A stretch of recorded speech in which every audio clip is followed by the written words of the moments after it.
How's it going, everyone? I'm Michael Murphy. I worked on the book and the fanzine with Niall McGuirk from the Hope Collective. We're two old punk rockers from Dublin, but you probably know that already. And every time we do something, we hope that Martin will get in touch with us because they tend to be the best organised events that we do. No, but it's true. It's true. Although, in fairness, Martin didn't really sell the raffle. I'm a big fan of raffles. I don't know how life has been for the rest of you, but I love raffles.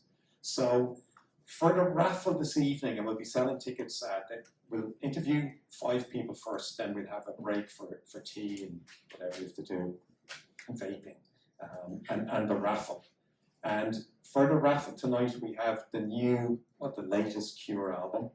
We have arguably Bowie's finest album. We have a limited edition Undertones live album with their new singer, who's been in the band for 35 years.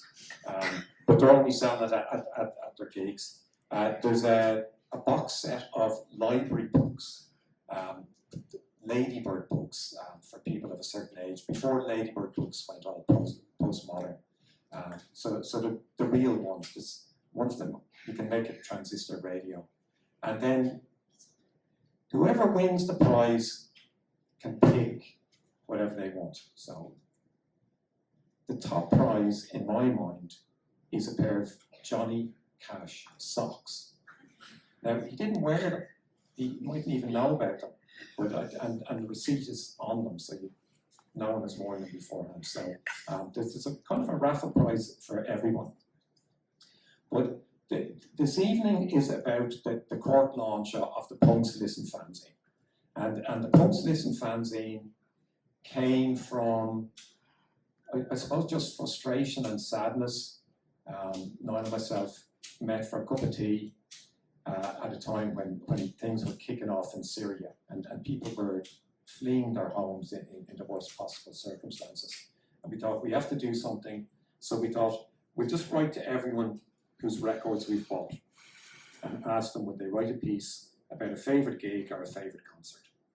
And that did well. Then during COVID, we did one to raise money for the NHS in England. We thought it'd be kind of ironic if some Irish people did a collection for England. And then it was a bit of a point. So many of the records that we bought were from bands from Britain in general. But we also thought, let's show, the kind of the collective power. Our names are on the books, but we don't write in them. And it literally is, we're asking people for favors. Would they take some time out?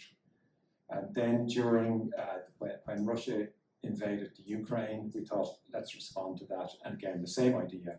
We asked people in our record collections to write about a gig that was meaningful to them. Our record, but we're both, it's bizarre, we're both very introverted, shy people who don't like attention, but we end up with microphones in front of us. But the books are very much a cooperative effort, and the reason we tell people about them is to raise some money for the charity, but really just to invite everyone else to do things. It's generally just Niall and myself and a pot of tea, thinking, what can we do? And for the book, we have the book and the fanzine there. So I'll just tell you one story of how good people are. And we asked a guy who wrote one of our favourite books called Our Band Can Be Your Life, Michael Azrad, who was deputy editor of Rolling Stone, and wrote a great punk rock book. So we thought it'd be great if he wrote. And now, if we ever write to any of you, be wary, because there is a bit of a trick. So if you write for the book, we'll say thank you, and then we'll say, do you know anyone else who'd be good? And Michael Azrad said, there's a guy in the Ukraine, and he's translating my book. You should talk to him. He'd have great stories. So we wrote to a guy who's now a friend, Sasha, and we said, will you write about your favourite record? And he came back and said, I can't. Because 3 days ago I was out in the park with my daughter, playing on the swings. And now I have to tell her why she can't go out anymore. So I'm in a total new reality. And can I write about a favourite record? No. But he wrote an extraordinarily beautiful piece about what life is like when your country has just been upended. And he said, two songs keep going through my mind during this nightmare. And one of them is by Pearl Jam, and one of them is by New Model Army. And he wrote this incredibly moving piece, and it's in the book. And we were very, very moved by this, and we thought, what can we do to honour what this man has just done for us? So we got in touch with New Model Army and said, we're doing a book, we're doing a fanzine, and Justin from New Model Army had written for us previously. And we said, can we send you this on? It's written by someone in Ukraine, and your music means an awful lot to him at this moment in his life. And Justin from New Model Army got back and said, like, I don't want to be insensitive, but would you mind giving me his email address? And he wrote a long letter. And it was just this lovely moment. It meant a lot to Sasha that here's this guy who we viewed as a rock star, getting in touch with him. And it was a lovely, lovely outcome. And when New Model Army were on tour, Sasha got out of Ukraine with his child, and he got to spend a day in Poland before the gig with Justin, and it meant an awful lot to him. So people are extraordinarily good. And Niall and myself had a simple idea of, let's do a fanzine and ask people to write about it. But, I'm aware that I'm in a room with some of my favourite fanzine authors as well. So DIY is often a pathway when things are difficult. Now, the other part of the story, and I'm nearly finished, is we thought, that guy loves Pearl Jam. And so Niall said, oh, do you know Pearl Jam? No, how would I know them? And, do you know them? No. But someone who used to work for me now lives in Los Angeles, and I sent the fanzine some bits that had come in early for it, and he wrote a piece for it, and said, can I show you a piece that we got from someone from the Ukraine? And my friend Dave said, we've got to get that to Eddie Vedder. I said, yeah, sure. But this being punk rock, this being DIY, this being the way really good people act every day, Dave manages bands in the States, and one of his bands the previous week had been in a photo session. And he saw a photograph taken by that photographer of Patti Smith with Eddie Vedder. So he got in touch with the photographer and said, I'm not asking you for anything, but if possible, could you pass this piece of writing on to Eddie Vedder? And it happened. And Eddie Vedder responded. Now, we would never write, we'd never ask people like that to write for our books, they're busy, etc. But it meant a lot to Sasha, and that's what the books do. The books put us in contact with people way above our pay grade. And they also give us an opportunity. We've started a popular culture archive for Ireland, and we just go around asking people who we admire, from record shops, from bands, promoters, like people who've changed our lives, because live music means so much to us, and we get to talk to them at events like these, and we record their stories for future scholars, for students, or for music fans. So it's an absolute thrill to be here. I'm nervous, so I don't smile when I'm nervous, when I look angry, when I know, but I can't do anything. So I'm seriously happy to be here, even though I'm not looking like I am. And we'll be interviewing some fantastic people, and then there'll be the raffle, including for the socks. Then there'll be more people, and then there'll be the raffle draw. So it's worth hanging around, or someone else will get the socks. So how is the microphone sounding? It's kind of popping a lot here for me, but if it's not out there, it doesn't matter. And I'll invite the 5 first guests to come and sit. Oh, yeah.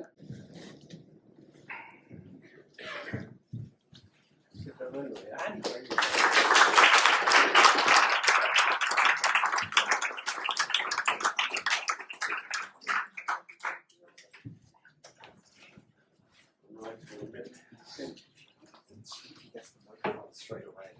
What? Didn't want to be another one.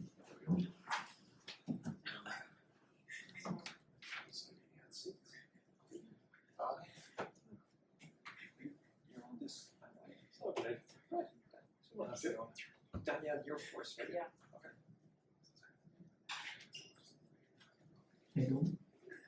Okay, and first off, I'm going to ask a couple of broad questions, and then people are going to speak for about 8.5 minutes, or thereabouts. And Danielle has come, I guess, the furthest. Danielle started from Paris, and Danielle was involved in the early punk movement in Paris, pirate radio station. But was a huge fan of Ireland and read Sean O'Casey, and then decided that you should come to Ireland, and then ended up, you've been living here ever since. So, Danielle, like, where did music come into your life, and what does punk mean to you? Okay, so I wrote in the first installment of Punks Listen about what really caused the musical revolution in my head, and it was a single that my godmother gave me when I was 3 years of age. And I don't know if you've ever heard of Johnny Hallyday, but he was the rocker in France at that stage. And he wrote, the song was Kill You Watch, and it went kill you, watch, etc. I'm not really a good singer. But anyway, it was a mad song. And then my next memory was the Beach Boys, hearing the Beach Boys when I was 7 years of age on French radio. Blew my mind, never heard anything that beautiful in my life. And then I went into Alice Cooper when I was maybe 13, and then Kevin Ayers, big time prog rock thing. And then I went to Liverpool for a year, and I went to Eric's. I don't know if anybody knows about Eric's, but I saw loads of bands when I was in Eric's. Gang of Four, that kind of bands, Cabaret Voltaire. I don't know, we saw River Joy Division, because Ian Curtis was still with us. Anyway, that was 1979, 1980. Then I got back to France, and Mitterrand was elected in 81. Whoa. So all the airwaves got freed, and everybody was on a radio station. And I had a friend who was a social worker, and somehow his organization created a radio station, pirate radio station, for people, refugees from Chile at that stage. And they didn't have enough people to fill in the hours. So basically they asked anybody, would they want to do something? And then, because we were interested in music, and I had been in Liverpool at that stage, kept the interest in punk music, the punk scene. It was very closely linked at that stage with the development of the French. We were maybe a year out. The French of the punk movement, and particularly in Paris, was linked to the squats that were run by kind of anarchist groupings, and there were squats, generally speaking, in the east of Paris, because there were derelict buildings, so it was quite easy to break into, so to speak. But there were lodging, there were lots of people living there, and they were organizing gigs, and that's the way Berrurier Noir started. And so, during the days of the radio station, that was coupled with the birth of the Parisian scene. Anyway, that's I think that's more or less a summary of my path. Oh yeah, the Irish stuff, of course. Sorry about this. So how did we hear about what was happening in Britain and Ireland? mostly, particularly, I was very interested in that because I was studying at that stage. I was studying English, and we had a module about Anglo-Irish literature. So we studied Yeats and Lady Gregory and so on, and then there was Sean O'Casey. And my God, I just fell in love with Sean O'Casey because it was so vibrant. It talked to me, it talked about my life. And that's, Sean O'Casey is possibly the one and only Irish punk writer of all times because he's still relevant. You should all go and see his plays now. But yes, so Sean O'Casey, very interested in Ireland, and that's how I got interested in Dublin. I came to Dublin on a kind of a grant, taught in Trinity College, and met my first year student, Michael McCohen. And there you go, I stayed. And so tell me more, and Michael McGowan was a customer of the record shop that I used to go to, and then he became the Eds Officer of Trinity, put on the first Pogues tour, etc., and a lifelong social activist and punk rocker. But like, what were your impression of what the Irish bands from both sides of the border were doing? Was that relevant to you? Or? Well, in retrospect, I kind of looked at this a couple of years ago and I was thinking, yes, the situation in Ireland is quite different in the north. The bands were singing about different stuff in the north and in the south. I had seen bands like U2, the Boomtown Rats, Stiff Little Fingers, and the Undertones before I actually came to live in Ireland. Yes. So, you could see these bands, and my impression in retrospect was that the Irish bands from the north were directly influenced by the political situation there. And if you look at any documentary, they were literally physically sometimes prevented from playing in some gigs. And my impression of the Irish scene was more of an artistic kind of a scene, much more diverse in a way in sounds.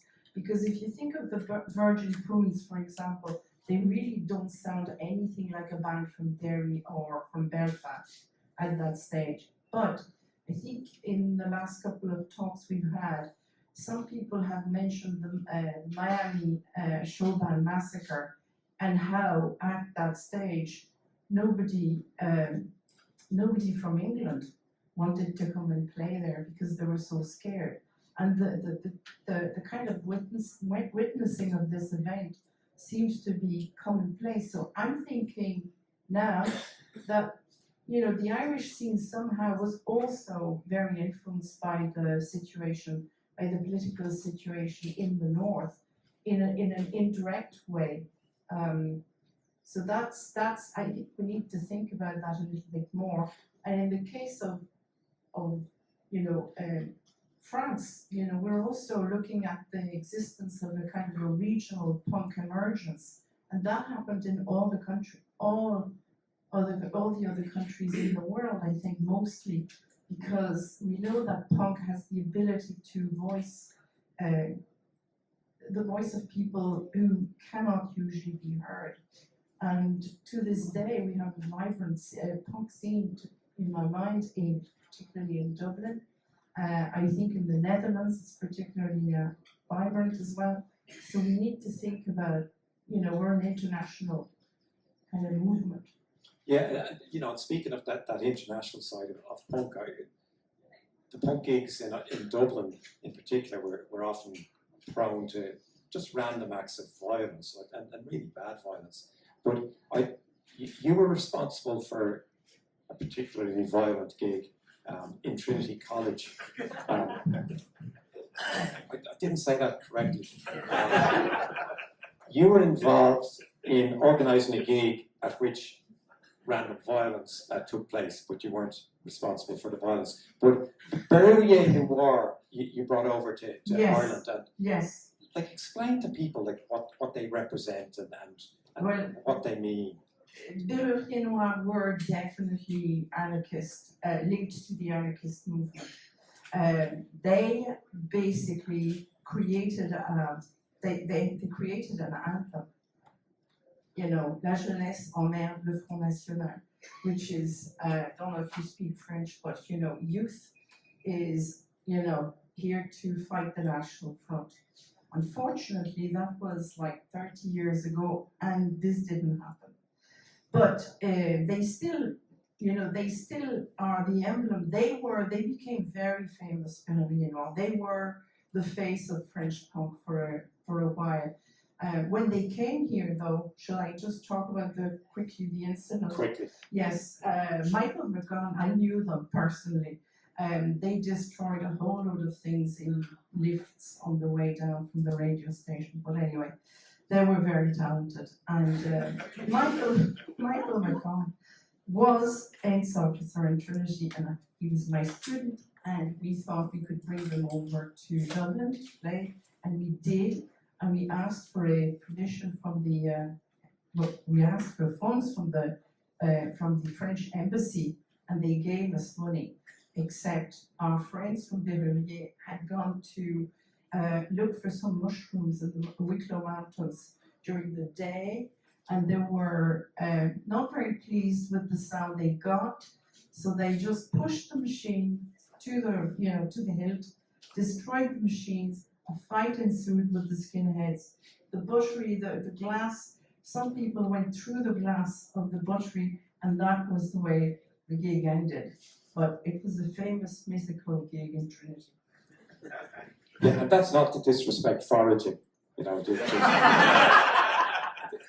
one day night, I don't want, this to end up, people kicking off. Daniel, thank you so much.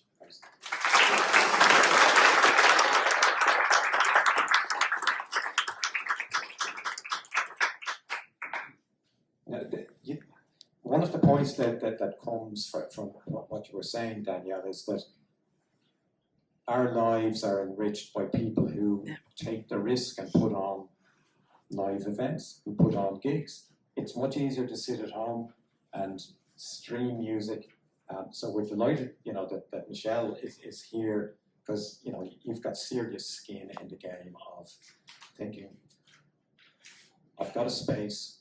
There are people who might go to this if I put on the right event. If it works well, they'll come back. So how did you get into music in the first place? And then when did you start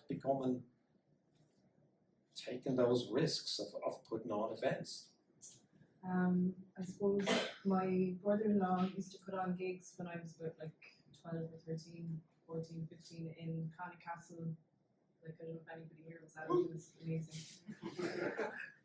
And I know a few people got hurt at those gigs as well, but it's actually amazing that like hundreds of people get really injured at those gigs, because it was on this like sloped ground where like there was no security, and essentially everyone from the age of 12 to 60 was hammered, and it was just really, really cool. And my brother-in-law was just really into like getting onto like people that he knew in Dublin. I think he knew like one promoter in Dublin, or something, and she kind of had contacts, so like he got an Emotional Fish and Stunning and like whoever was kind of current at the time. And I just love, like I used to hang around because they had a shop as well, with my sisters, so they'd be like loads of bands just coming into the shop and like hanging out in the house, and then all the people that were at the gigs would come into the shop, and it was just this amazing buzz around the place, So kind of from there that I kind of thought this is fun, and didn't know anything about the money side of things or whatever, which came later when I actually tried to do it myself. But I think then I was working in a bar called Bradley's that is still open, but it's under different management and a different owner now. And when I started working there, it was part-time, and the manager at the time was putting on folk, which was what people wanted at the time. But it kind of started to dwindle a bit because other bars were starting to put more folk on, and there was always this kind of lack of places for alternative bands to play. Like there's Fred's for a long time, but then there was kind of nowhere else really. The Wolfhound on Barrack Street, which there's probably people here who were at the Wolfhound, which was an amazing kind of dive bar as well. And then once that closed, there was just this lack kind of, for a while really. The Quad used to put on amazing gigs, but then that stopped. So when I was asked to take over, well, I was asked if I would be interested in managing, and I said, yeah, but only if I can put on my kind of music, you know. So I was kind of laughed at a little bit because it's like, oh, you know, who's going to go to those kind of gigs? And like, it is a niche thing. It's not like, you know, whatever. It's not like very popular music or whatever. But there are loads of people who want to go to these gigs, you know. So that's how it started. So that was 2011, I think. And so I did that. I ran the bar for like a couple of years. Some would say I ran it into the ground. So, but yeah, so there was like a good few, like a lot of people kind of had a place to go then. So like I would have put on gigs myself, but a load of really cool people like came to me and said, look, can I put a gig on? It's like, yeah, amazing. And I saw some of the best bands in Ireland played in Bradley's, and it was like this old man kind of formica, you know, bar, you know, everything was flammable. Like there was, you know, a snug for when the women used to sit there years ago, and like fireplaces, it was always roasting. There was candles lighting everywhere, and amazingly it didn't go on fire actually, because there were a couple of amps that did go on fire during gigs. Actually, Karen Brown in Dublin, you know her? Karen, yeah, one of her amp went on fire one night actually, she was playing. But yeah, so it was amazing. Like for a couple of years, I had a good run at it, and then I left to go to college actually. So I then started putting on gigs kind of with two other friends, Shane Horan and Andy Forrestal. We did that for a little while as well, and then I had Izzy May, who's here tonight actually, and I kind of took a break. And yeah, then I think 2022, myself and Albert Toomey put on Percolator and Pretty Happy in Cypress Avenue, and then last year, the year after that, I put on Big Brave, and then kind of more when you make contacts then again, you kind of you're in a loop of emails. So yeah, I've got a few coming up over the next few weeks now, for in nudes as well, because we're back at this place again where there's not really somewhere to put them on all the time. So we're really grateful that nudes is into it, because they're kind of into all the weird wonderful stuff across the board. But Cork is really, really lacking in somewhere to put things on, and somewhere that doesn't have alcohol. Like there's no proper art space anymore.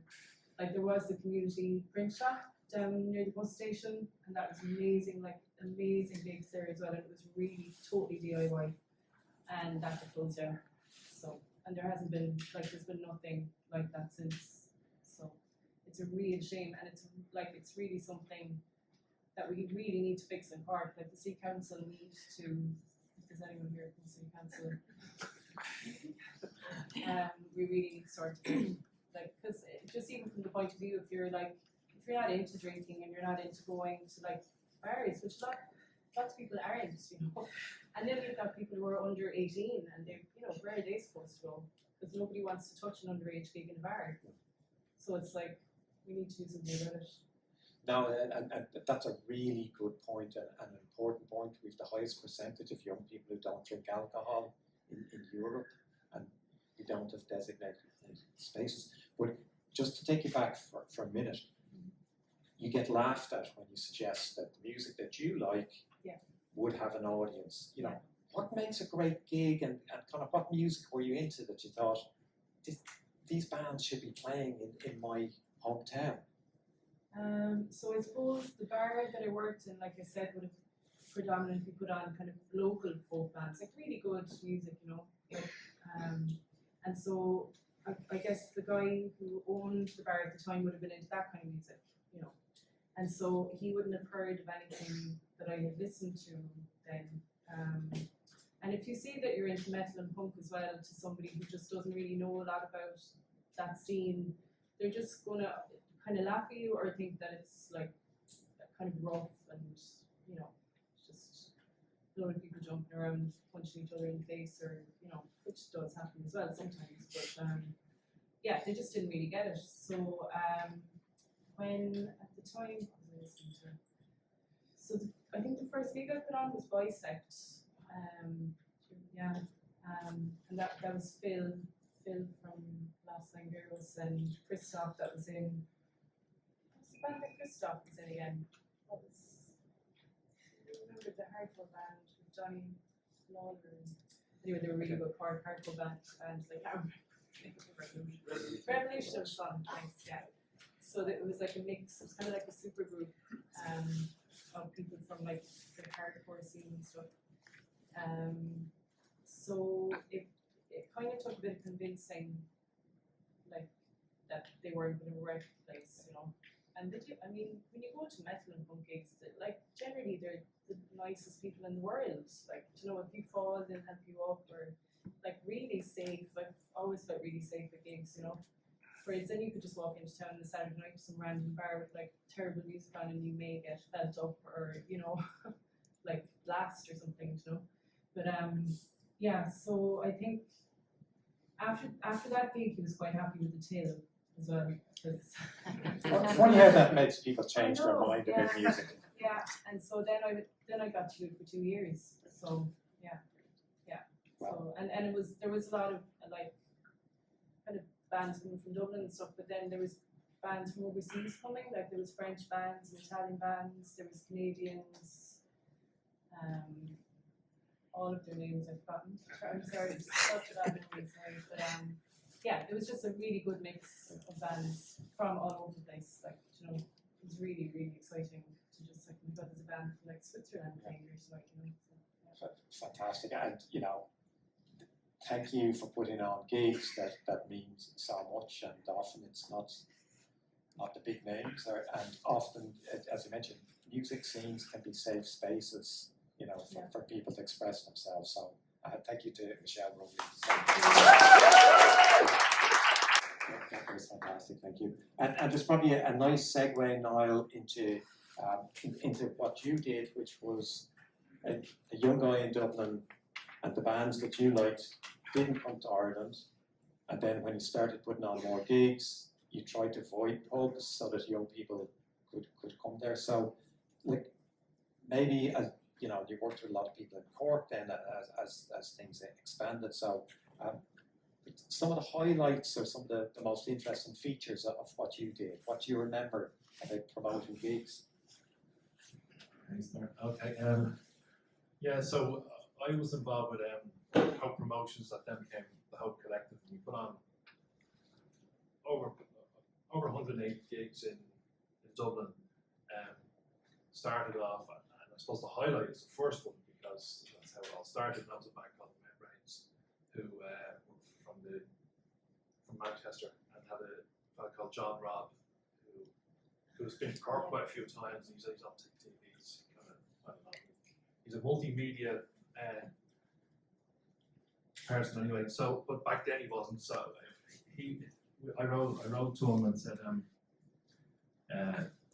would you like to come to, like, why have you never played in Ireland? And he wrote back and said, nobody has asked us. And then I wrote and said, well, how about I ask you? And so when that happened, when they came over, to me that's a highlight, because the Membranes wouldn't have played in Dublin if we hadn't played that. Now they may have played eventually, like I'm not saying they never would have, but they certainly wouldn't have played that night.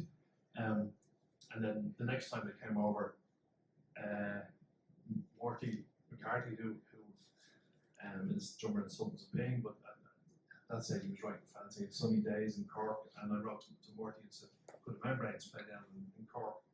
And that a link then came between doing some gigs in Dublin and Cork, and kind of from that then it was like, okay, if we get a band from wherever to play in Dublin, we'll try and get them maybe a gig in Cork, maybe a gig in Belfast, and then other places started, you know, kind of popping up where you got letters from people, because I wrote fanzine as well at the time, so my address, or my mum and dad's address was out there, and so you got a letter from somebody saying an Arklow, oh, we have access to a venue, and we'd be like, oh, that's great, there's another town that we can send a band to. So that was kind of, the Membranes was a highlight, because I kind of started it all off. There's other gigs that are particular highlights, which I can certainly talk about for that. But to me, like the fact that I gig and I was saying this earlier on, the fact that a gig happens is the achievement. So whatever happens at it after that is good, or is, you know, can be memorable or whatever, but the fact that you've made it happen in the first place is the achievement. So if there was nobody sitting in this room tonight, the fact that it actually happened is the achievement. It helps when there's people there, of course. I'm not saying that, but so it's hard to kind of go of those 180 gigs, what's a highlight? Because they're all highlights in their own way. Like a band called the Keatons played, like just 25 people at it in Dublin, but the Keatons wouldn't have got to Dublin, and so maybe they sold the record, or maybe they made a connection after that. So that's really good. Is it a highlight? Who knows? It might be a highlight for them as well. You know. Now we did put a gig on in Dublin in a place called the SFX, and a band called Fugazi and a band called Chupa Man. We played with them, and that's kind of nice to talk about as well. But the Keatons is just as important for me in the whole trajectory of it all. So. Okay, so you're avoiding the question. So, which is fine. I'm going to be driving to Limerick with this man tomorrow. That idea of alcohol, of young people are advertised to, we do, you know, we manipulate people to try and sell things to them. Part of your drive was to find alternative venues, and you dealt with biker gangs, with the Catholic Church, with the Protestant Church, with the Communist Party of Ireland. All in the day's work. All in the day's work, but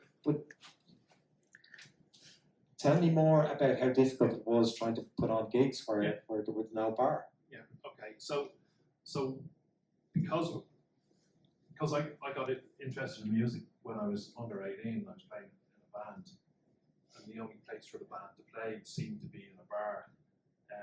I was very much wanting to try and make gigs as accessible as possible, and make them with no age restrictions.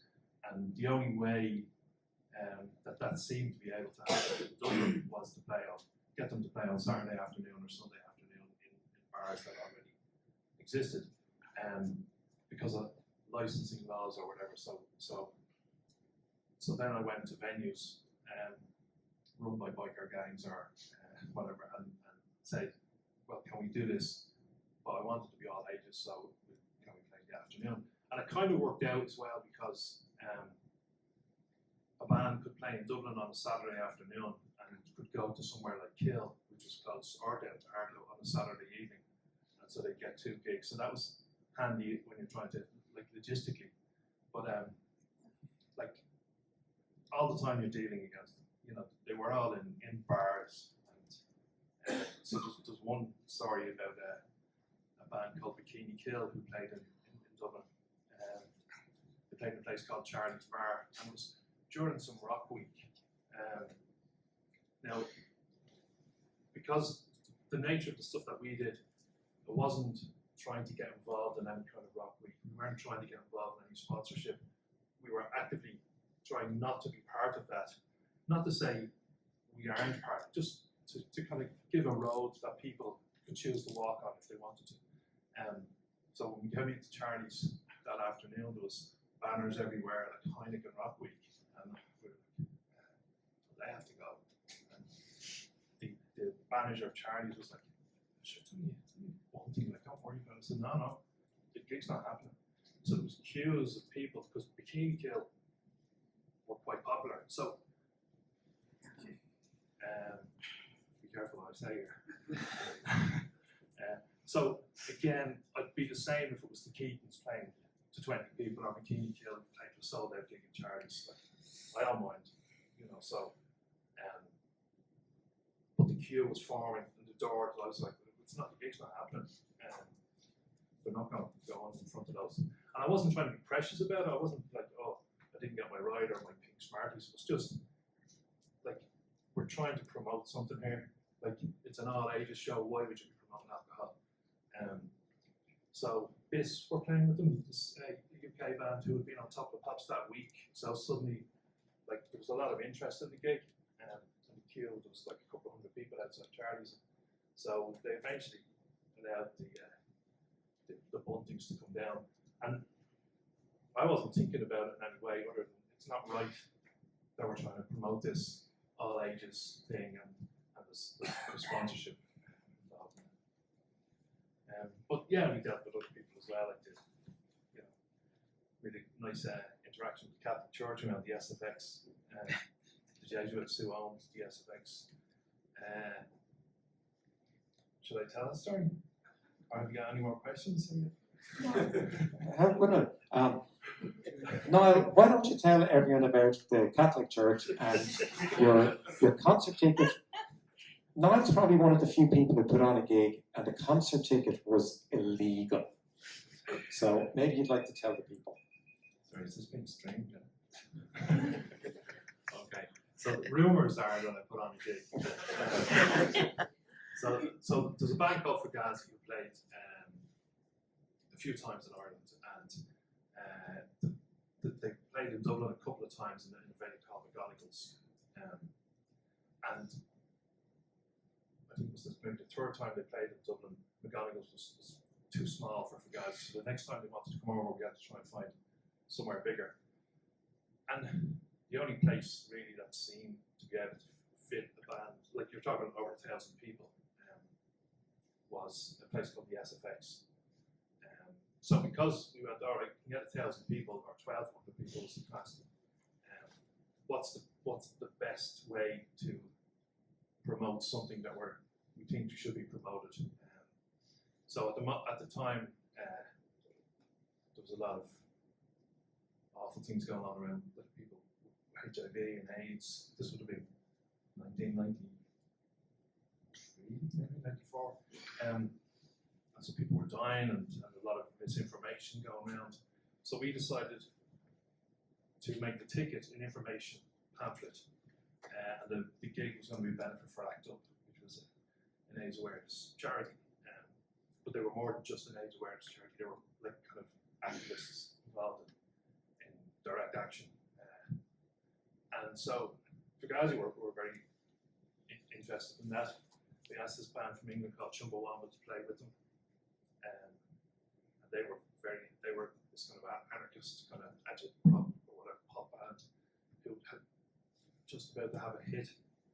And so it was kind of a lucky timing. And so the ticket was an information leaflet, but it also gave out information about how to inject yourself cleanly, and because that was a big thing about people reusing needles. There was an awful epidemic around heroin, and it was ironic that we were doing this because I don't drink, I don't smoke, or like there's this kind of straight edge movement or whatever. It was like you could probably say that I was straight edge, whatever that really means. I'm not sure, but still giving out this information was important. And then the ticket was kind of enclosed in probably a plastic, whatever covering, and in that was a condom, which were illegal to sell at the time. I'm not sure if they were illegal to give out, really. They were illegal to sell anyway. So that was the ticket, and then the hall, which is the SFX Centre, was owned by the Jesuits.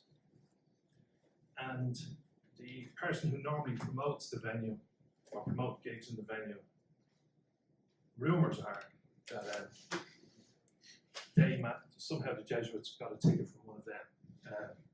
So the Jesuits were like, oh, hang on a second, we didn't sign for this.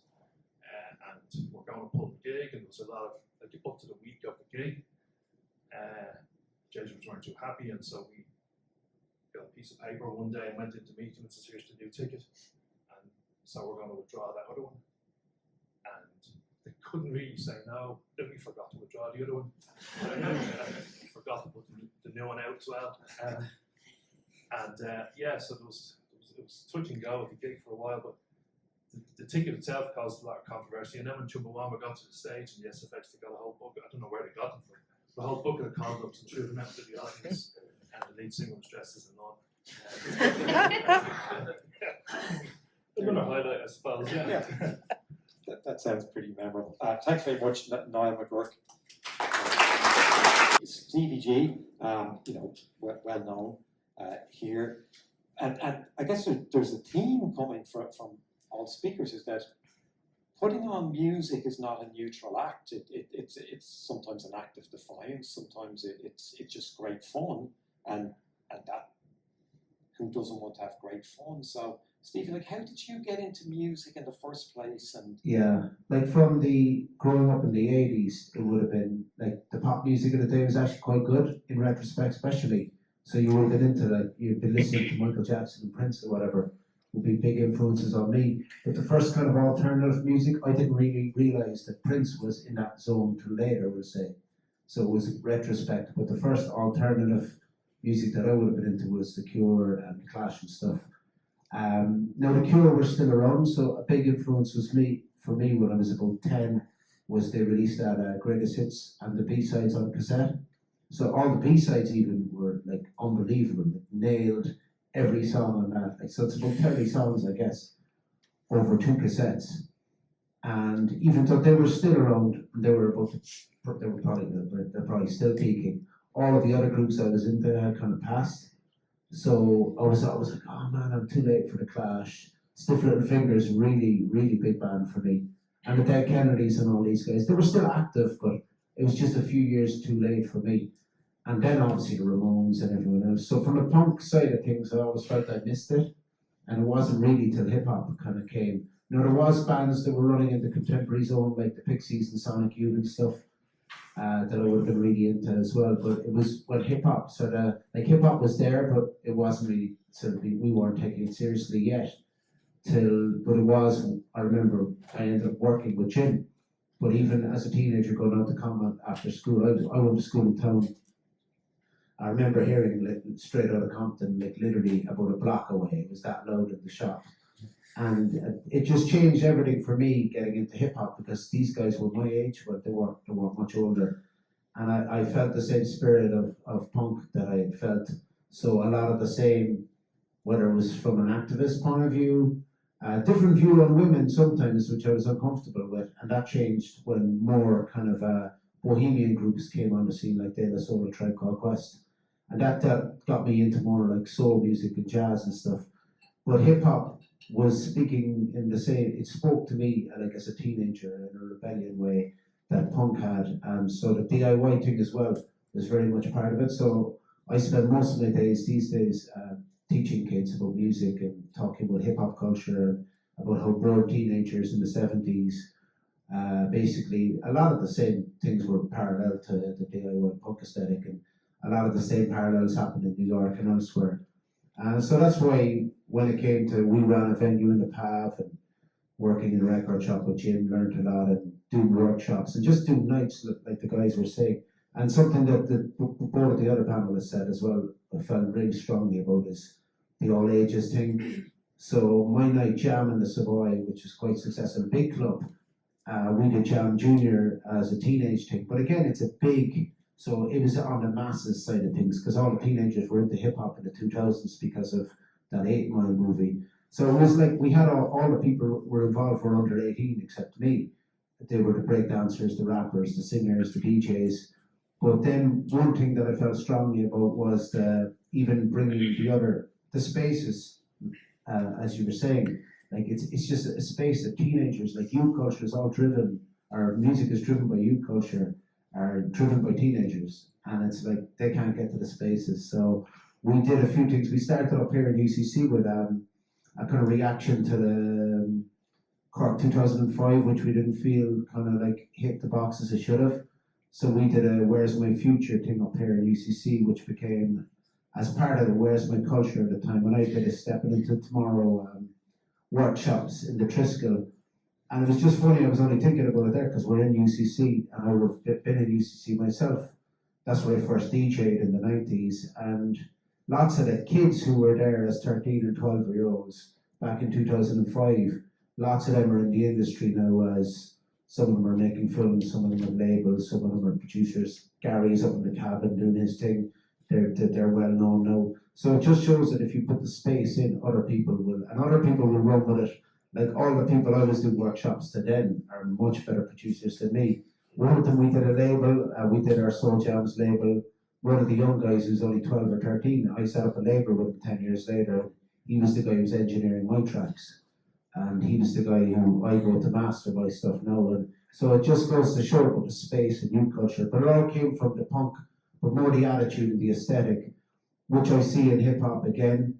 The big examples for me, another big one gig wise was like I remember going to Odd Future at Oxygen in say 2011, 2012, going like there's going to be no one in Ireland who know who Odd Future are except like me and like 10 other people, because the hip hop gigs were often like that. It's like some of the punk gigs or the folk gigs, it's like the same 20 or 30 people you'd see at the gigs, unless it was someone mainstream. And I remember there was like 4,000 or 5,000 people at Odd Future, and I was like they were all 14, 15, 16. But I kind of knew then that there was a different movement happening, and the same in the modern. Like again, a lot of people my age wouldn't really have any respect for the modern hip hop kind of things. But I would see in someone like Playboy Cardi, who I was just writing about there before I came out, is this is a punk kind of aesthetic, and that's become the kind of dominant aesthetic now in commercial hip hop. Even this kind of rage aesthetic. Some of it I'm totally not into. Whatever again. Some of the demeaning attitude towards women and stuff like that, but sometimes from the DIY perspective and the music perspective and the whole, like I was at a Playboy Cardi gig as a big fan in 2019 or whatever it was at Oxygen, or sorry, Longitude, just at the kind of newer Oxygen, and again it was all kids, but I was like, okay, Playboy Cardi, I love his music, and he literally was up there, and it was backing tracks, and he's just literally just moshing and whatever, and just walking around, and I was disappointed because like a lot of the best modern day rappers can perform, but like it's only in retrospect again I was like, man, that was actually punk as well, you know what I mean? He's literally, and you know, some of them at least pretend to be doing the odd ad lib. No, he is the king of ad libs, so I'm not going to say he wasn't doing that, but like it was literally his. And there's a whole generation now that they play their tracks like that's what they don't even have a DJ like. They literally just have their tracks playing, and I was like, I'm definitely like gone old now if this is what if I'm giving out with it. And in retrospect now I'm like, you know what, man, that was more punk than anything. Like he was probably the Sex Pistols or whoever. So it's interesting, but I do feel really strongly about the spaces thing and the non-alcohol thing as well. I gave up drink myself, and invariably every few years I do, and I'm off it now again. And it's like I just feel so strongly about that, about creating spaces for young people, and everything in Ireland is. It's like when you say, it's like either the brands, like I do a lot of stuff, I wouldn't probably survive as a DJ without doing one or two brand things, but if there's a gig and everything, if it's sport or music in Ireland, everything is attached to a brand. And if it's not, like if the alcohol thing is, like even if you're doing a gig, even if you're doing it in the alternative space, people associate you with the, oh, you're making money, you're a promoter, you're running the path, like losing your ass all the time. And it's like people think that you're kind of like making money because of the alcohol thing in Ireland. And it's a big problem we have. And as you said, like most of us we don't go to, like, especially a daytime gig or a teenage gig, if it's punk, if it's metal, whatever, people aren't generally there for the drinking anyway. So that's a big thing I think it's that I want to underline as well.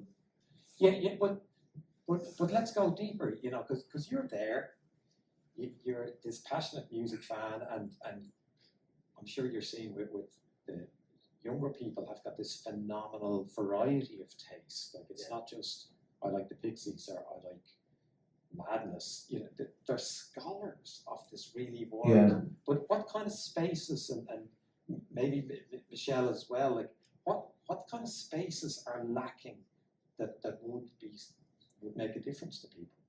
I think just to go to gigs, like live music, that whole thing, even as you said, like if there's 10 people there, it's like the best gigs I've even DJ'd at or been at or promoted. Some of them have the 10 people there or 5 people there, it's better than the one. And it's just to be, I don't know, somewhere else that like people are looking for it. I don't know, I do workshops all the time, but actual spaces, and it's a big problem for even the club scene again. I look at a lot of it that has come from the DIY system, a lot of the best music from the underground of Detroit or whatever. Again, it's a punk aesthetic. It mightn't sound like punk or whatever, obviously. One Atkins or whatever, they were playing with the Ramones, but it's the same sort of philosophy. And that's the attitude that I would take from punk more than the actual music. So I do think spaces, like, I know I'm in a position where I can create some stuff, and I work it very much in the mainstream. So I'll do my little bit here or whatever. But for alternative people, it's great that there's people still putting on gigs and putting on spaces. I don't know if you want to answer that.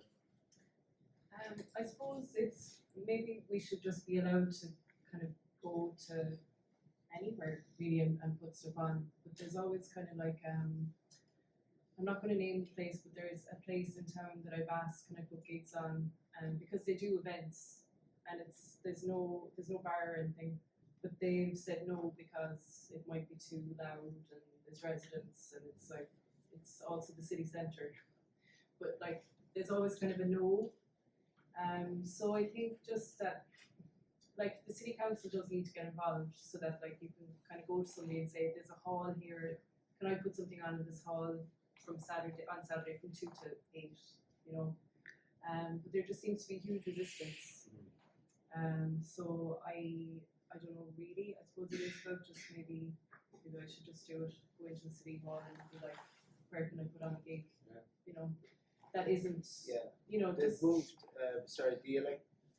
The Electronic Music Council, and again, you guys nailed it when it's up. This is all about community really, and cooperation. Whether it was through fanzines, and it's funny because Sunny Days I would have been picking up when I was a teenager and hearing about all these exotic bands and hearing about Fugazi for the first time, and going in and buying the record off Jim and stuff like that, and like that's how I would have, like obviously pre-social media, that's how we learned about things through community.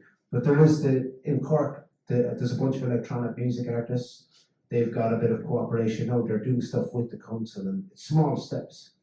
And even they're playing banging music. I mean, it's really like a lot more like we'll say underground, and probably to the average councillor's ear a lot more kind of alienating to them. But they're in the door because they've approached it in that kind of like hey, we're doing this this isn't about like drink or drugs or anything like that. Like so, even though that's part of the culture, but they're very much and self-policing then, like a lot of the gigs. Like you said it, like when there are troubles at those gigs, when we were first DJing at Henry's or going to Henry's or other places, the jocks who I was in school with, like didn't go there till a few more years later. There was no women getting sexually harassed or men.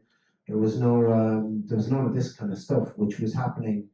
Again, I've rarely seen. I did a big thing on clubbing recently, kind of just a video, and it was like, I don't think I've seen 3 or 4 fights in clubs over the years or gigs, and it was always after. And I know that's why certain venues in Cork have said to me, we don't want to do the teenage thing, the all age thing, because the shop next door after don't want people queuing and blah blah blah. But like, there's never like. It's always, even in the Sir Henry's era, which people who didn't go there used to think it was some sort of den of iniquity. It was peace and love. I mean, for many reasons, it was peace and love inside there. But outside there was a gathering place where. So that's another thing we've got. And again, we've other issues. Then it's like who's meant to be looking after the streets, or so we have to put our own things in places. Whether it's buses, whether it's when we were doing the big ones in the Savoy, we had the situation where. We kind of self-policed that if there was someone drunk, we'd ring the parents and blah blah blah. But look, it's just but if there's the will, like things will change as well. And the thing I see is that there is the hunger for teenagers as much as when I was 12 or 13. So brilliant, Steve G. Thank you so much. That's a total unexpected manifesto that's emerged from the speakers today. Is that we need spaces for young people. You know, think of the amount of media attention about young people being on their devices, they're on their phones. And then when they're talking, after coming out of an afternoon gig and they're buzzing, you know, we come down on them for talking too much outside of shops. So to me, the most punk rock thing about this event is that we're in a library and I've got a microphone and an amplifier. So, you know, having that wall broken for me, I grew up in an era where you were told to shush if you open the door of the library too loud. So, you know, if we can do that, you know, I think there's enough positivity and enough experience, you know, from people to make entertainment spaces available for younger people. John, I didn't know it was you. Here's the great thing about doing panels. You know people and then you meet them and you don't realise you know them, but you're John Byrne. So, yeah. That's great. Like I met you, but I have to say it's great to meet you. So you're someone who, you know, I know from social media, from you know, the kind of conversations that you get involved with, where you display a passion for music and for our heritage. And so I've always been curious, like, what music kind of was your threshold? When did you start taking musically so seriously? Just one thing. We've been having a few sort of post-alcohol drifts of culture. I've been sober for 25 years, and the altitude of this high stool is killing me. I'm going to get off the dance. Okay.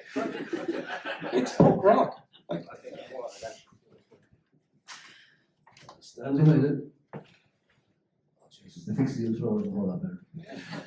Excellent. I